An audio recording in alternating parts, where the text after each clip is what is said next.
What's happening, everybody? That's Mikey. I'm Narby. Another session on malt reviews. Super excited to do this bourbon.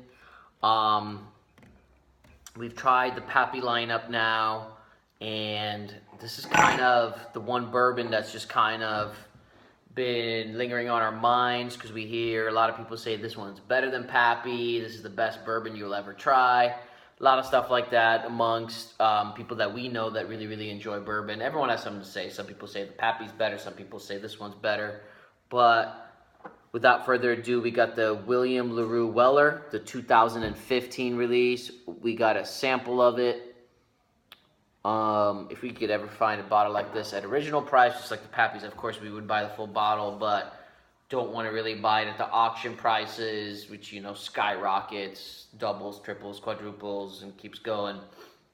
But a lot of people say this one's worth it. So when I say a lot of people, it's people that whose opinion we respect.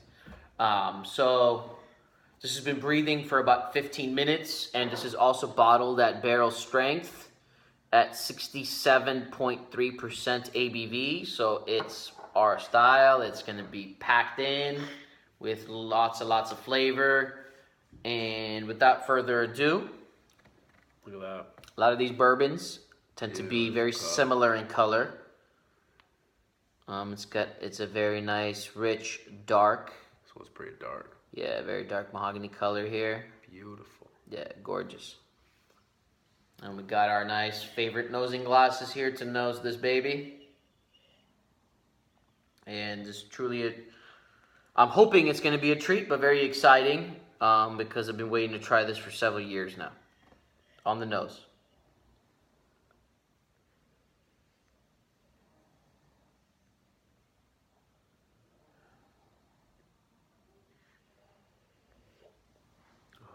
It's a wheated style bourbon, so the sweetness is so beautiful, it's so like on the nose, and we nosed it a little bit before we pushed record. It's one of it probably so far is my favorite nose on a bourbon I've ever had. I'm not getting any of that unpleasant corn syrup that I don't keep talking about in our bourbon reviews. Not getting that. It's a brown sugar. It's almost like you're making an apple pie on the stove. You cooking your apples in the butter, and you just bunch of brown sugar on top. That kind of sweetness. It's creamy, brown, sugary sweetness. And it's lovely. It's absolutely lovely. It's a quality sweetness, and it's hard to describe what I mean by that unless you were also nosing it. It's just like it's a high quality brown sugar. I don't even know how to describe that. It's not just sweet. The quality is there along with it. Like it shines. The most expensive brown sugar you could ever imagine. Yeah, it's an expensive sweetness. Like it's brown sugar, but you'd actually be willing to pay like $100 for a bag of it. Yeah. It's that good to smell and taste. It's very perfumey as well. It's almost like a musky cologne kind of perfuminess.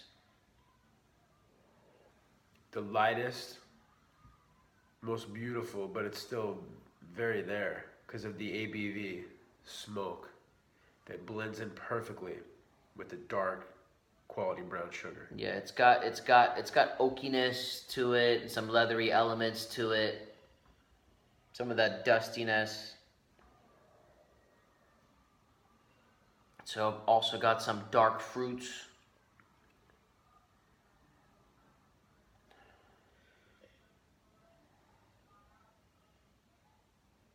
Some like grape jam.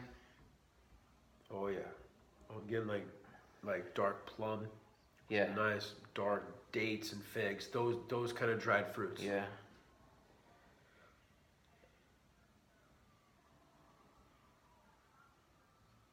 Some honey. Cinnamon spice. Clove and oak.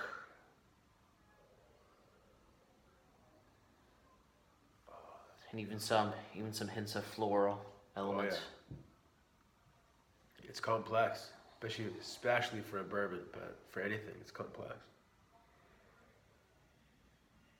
You can get cashews, buttery nuts, like oily nuts, not buttery, sorry.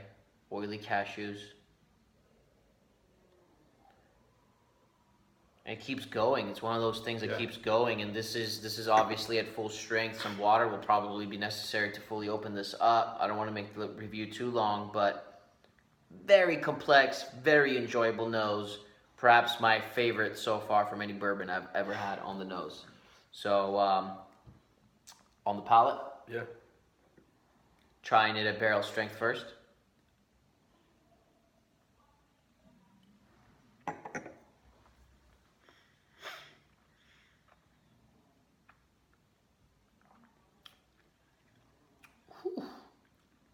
Oh, baby.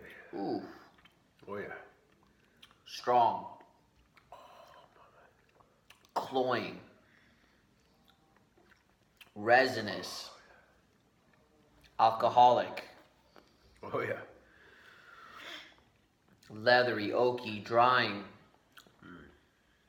Yet, believe it or not, it's starting to get juicy. Brown sugar,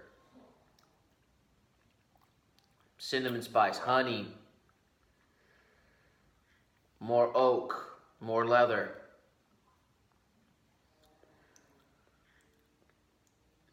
The dark fruits, orange oil. It's oily, it's viscous, peppery, cinnamon. I'm kind of going. Very good, but too strong. Too strong because at 67%, it's not normal for your palate to be able to handle it at that kind of strength. So I'm definitely going to add some water while Mike tells you what he's experiencing. Exactly. It's not human. Yeah, not palatable. But yeah, the crazy strong attack, but within seconds it goes away. And yeah, like much like Narby said, and the season, the holidays we're in, it totally reminds me of all the different cooking that goes with Thanksgiving, that goes with Christmas, like yams, like spicy yams with marshmallow, and apple pie, and cinnamon glaze, and clove, and even like nutmeg, like that goes with eggnog and ginger, and crazy honey. And yeah, and getting into the juicy fruit elements. First, it was super drying on the back of your palate, but then that goes away, and then it does get very much on juicy fruits in the front with all those baking spices. So a lot of that complexity from the nose, also very evident on the palate. Very impressive. With the addition of water on the nose, it makes it much sweeter. Makes it it's much juicier and fruitier. But it also opens up a little bit of that syrupiness, that corn syrupiness that I don't like. It's not, it's a wheated bourbon. The corn elements are definitely still there. And they show up more, slightly watered down. I probably brought it down closer to 50% with the addition of water. Somewhere around 48 to 50% would be my guess. It's very candied and very fruity, very, very pleasant. And that's the main thing that changes with the addition of water. It gets more candied fruits. Yes, definitely sweeter. Yeah, much sweeter. Really, really makes it more lively. On the nose, I actually preferred it at the barrel strength, even though it did get more fruity and sweet. Just had that element of the way the sweetness worked with that rich brown sugar was so friendly towards my style, and I just really, really liked it that way. But still very, very enjoyable. I would highly recommend doing it both ways, and I'm assuming on the palate it just needs water. There's no way I can keep drinking it at 67%. It was too, it's too strong. Yeah. So drank a little bit of water, and I'm gonna try another sip now with this probably closer to about 50%. Yeah, just it becomes almost too sweet, like more approaching like the bourbons, like what we don't like about bourbon. And it kind of loses that perfect balance that it had at barrel strength, like Narby's talking about, like that crazy quality brown sugar, some of it goes away, it gets covered up by the extra sweetness from adding water. And it's the same thing on the palate. It's obviously it's quite aged elements, very lovely drying. The drying elements of it is so nice because it's very drying and not in an overly bitter way. Yet it releases each second after that drying, it releases the juicier kind of rich dark fruits. Oh yeah.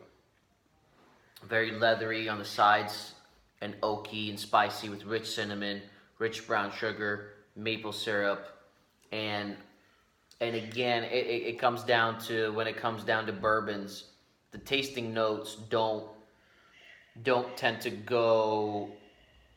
It's not as many tasting notes as we get with scotches. It tends to be pretty similar, and with scotches, it kind of goes all over the place. And this was a complex one, so we did get more variety with this. But overall, still, I would say it stays in line with what I'm experiencing with majority of bourbons, as the tasting notes aren't going all over the place, and I'm not experiencing a tremendous new kind of a thing. On the nose, I absolutely loved it. My favorite nose of any bourbon at barrel strength. On the palate at barrel strength, way too hot, too much, couldn't do it. With water, it brought the nose, it made it more fruity, but it also brought out more of that corn syrup that I don't like. So not as pleasant for me personally on the nose. And then on the palate, it had to come with the addition of water because it's too strong. And it was good, but it wasn't epic. So as a whole, it was very good, but I wouldn't say it's my new favorite bourbon I've ever had. How do you feel about it? I still think that, well, the best bourbon I ever had, we did the review, is the Four Roses Small Batch 125th anniversary, the 2013 release, because that's just the only bourbon I've had where you get the craziest, most explosive fruits and quality fruits like you would a lot of scotches. But I'd say this is probably the second best I ever have, and it's almost like Narby said, the spectrum is still limited, but it's like the best version of that spectrum that I've had, like the best smoke of a bourbon I've had, like the best quality brown sugar, the best spices, and definitely some fruits in there. So I was kind of pleasantly surprised. I do like it a lot. Yeah. How would you score it? I'm gonna give this guy a 91. Yeah, and for me, okay, at first nosing, I thought I was going to give it a 92, just based on initial reaction. And now it's kind of like, it kind of came down to the 89, and it kind of is going towards a 90-ish. And because of that first initial nosing, I liked it so much. As a whole, and you guys heard me say everything about what I thought about it, as a whole, I'm going to give it a 90. But it was somewhere between 89 and 90. I'm going to bump it up to a 90, mainly because of the first nosing. But it is very enjoyable. It's one of my top 5 favorite bourbons. It's not. I do think I enjoyed the Four Roses and the Pappy 23 more. Oh yeah, Pappy 23, that was good too. Yeah, but this is excellent. Absolutely excellent. At original price, I would for sure buy this bottle. At the markup price, I rather put it towards something else. Exactly. But that's just our opinion. And again, we are mainly into Scotch, but of course we do enjoy the bourbons. We enjoy the rye whiskeys.